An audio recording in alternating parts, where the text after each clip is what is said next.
Welcome to this explainer. Picture this. Imagine being handed what is arguably the ultimate high-stakes linguistic assignment. You're tasked with taking the foundational, ancient texts of the early Old Testament. We're talking everything from the literal creation narrative in Genesis all the way through the historical chronicles of 2 Kings, and translating them into a completely different language for a completely different culture. This wasn't just about figuring out what the words meant on a basic dictionary level. The monumental challenge faced by the translators of the King James Bible was somehow breathing life into ancient history while keeping it strictly, absolutely accurate. Today, we're zooming in on the very specific team assigned to this exact portion of the text. Okay, let's dive into this. The core problem these scholars were up against was a massive clash of structures. On one hand, you have ancient Hebrew grammar. It's incredibly technical, it's rigid, and it's structured fundamentally differently from Western languages. But on the other hand, you have 17th century England, a culture right in the middle of a literary renaissance that absolutely demanded a poetic, majestic, and artistic flow. So how do you marry the strict, uncompromising grammar of the ancient world with that beautiful, ringing English of the era? Well, you don't just hire people who know the language. You hire a highly specialized task force where every single member brings a very specific complementary skill to the table. Here is our roadmap for the explainer. We're going to cover the First Westminster Company, how they mastered Hebrew syntax, their pursuit of textual purity, the role of their linguistic editor-in-chief, their Arabic secret weapon, and finally, the lasting legacy of their translation. Section 1. The First Westminster Company. To tackle Genesis through 2 Kings, this project required what was essentially an academic special ops team. These guys weren't just generalists. Think of them as an Avengers Assemble roster of 17th century academia, handpicked specifically to harmonize that highly technical Hebrew grammar with soaring English poetry. You've got Richard Teigh bringing profound divinity and mastering Hebrew syntax. You've got Burley from King's College guarding textual consistency. There's Geoffrey, the Regis Professor of Hebrew, ensuring ancient language purity. Then you have Richard Thompson, championing literary integrity through comparative philology. And finally, William Bedwell, the literal pioneer of Arabic studies, bringing this masterful, totally unique knowledge of Arabic and Chaldee. It was a perfectly balanced roster of irreplaceable linguistic superpowers. So let's look at how they actually worked together. Section 2. Mastering Hebrew Syntax. So let's start with Richard Teigh, sometimes pronounced Teigh. He was literally the engine of the text. As the Archdeacon of Middlesex, he was known as a profound divine, meaning his deep theological knowledge completely matched his moral discipline and his service. But his specific superpower? He breaks syntax. This refers to the incredibly complex arrangement of verb tenses in the original Hebrew text. You see, Hebrew verbs just don't play by the same rules as English verbs when it comes to past, present, and future tenses. Teigh's vital role was manipulating this complex syntax, meticulously untangling those ancient verb tenses and rendering them into an English form that successfully maintained the dynamic, active feel of the Pentateuch. Without Teigh doing this heavy lifting, the English translation of those early historical books would have felt incredibly clunky and totally static. He is the guy who made the history actually move. Section 3. Pursuing Ancient Textual Purity.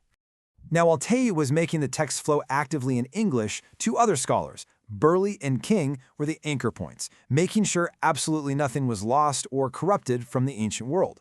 What is really fascinating here is the contrast in their approaches, which actually ended up perfectly complementing each other. Take Burley first. He was a distinguished fellow of King's College with a quietist approach to faith. He literally viewed the grueling act of translation as a form of high worship.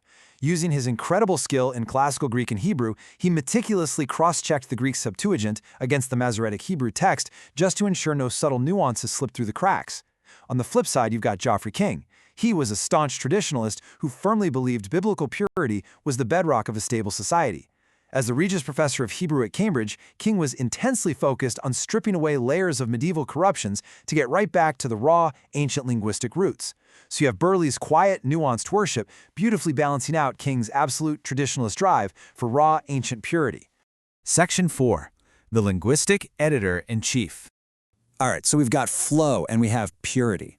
But someone had to actually manage the final literary style of the entire project, right?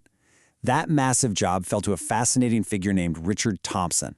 Often called Dutch Thompson because he was born in Holland, he was a world-renowned classic scholar who actually held some pretty controversial theological views for his day.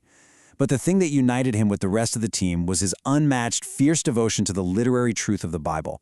He viewed the text as, quote, a sacred monument that requires the highest artistic care. As an extraordinary philologist, which is someone who studies how languages evolve over time from their ancient roots all the way up to contemporary usage, he essentially acted as the group's final stylistic editor-in-chief. He was the one making sure the English was just as artistic and monumental as the ancient text originally demanded. Section 5. The Arabic Secret Weapon. Now, you might be scratching your head a bit right now wondering, why on earth would an English translation of a Hebrew text need an Arabic expert like William Bedwell? Well, it's because of a massive roadblock called hapax legomena. These are words that appear only once in the entire Hebrew Old Testament. Imagine you're translating and you hit a completely crucial word in a sacred text, and you have absolutely no other context for it anywhere else in the book. You can't compare how it's used in another chapter because it literally just doesn't exist anywhere else. It's a total dead end. To solve this, the First Westminster Company had to look completely beyond the Hebrew language entirely. To get around this, Bedwell built what is essentially a brilliant intellectual formula. As the undisputed master of Arabic and Chaldee, he actually spent years working on an Arabic-Latin lexicon, just as a true labor of love. So when the team hit a hapax legomena, one of those words used only once, they would follow these exact steps. Step 1, identify that rare Hebrew word. Step 2, Bedwell would then hunt for its cognates, basically its linguistic cousins, in Arabic and Chaldee. Step 3, by deeply analyzing how that word functioned in those other Eastern Semitic languages, they could deduce the exact precise meaning in Hebrew. Bedwell strongly believed that understanding all Semitic languages was absolutely necessary to truly honor the Hebrew text. It was a massive, incredibly clever intellectual workaround. Section 6. The Legacy of Translation. So why does this 17th century task force actually matter to us today? It matters because they set an incredibly rigorous standard for textual integrity. Whether you are reading a historical document, a modern translation of some ancient poetry, or religious texts, the invisible mechanics of translation are absolutely crucial. It took Teigh's active syntax manipulation, Burley and King's relentless pursuit of purity, Thompson's sharp stylistic eye, and Bedwell's brilliant Arabic problem-solving just to bridge the ancient and the modern worlds. Which leaves us with this final crazy thought. When you look at the sheer, overwhelming effort it took to translate just the first half of the Old Testament, you really have to ask, how many ancient languages does it take to understand just one? Thanks to this exact team, we know the answer isn't just one. It takes a chorus of languages and a perfectly balanced team of brilliant minds to pull ancient truth into the present day. Thank you so much for joining me on this explainer.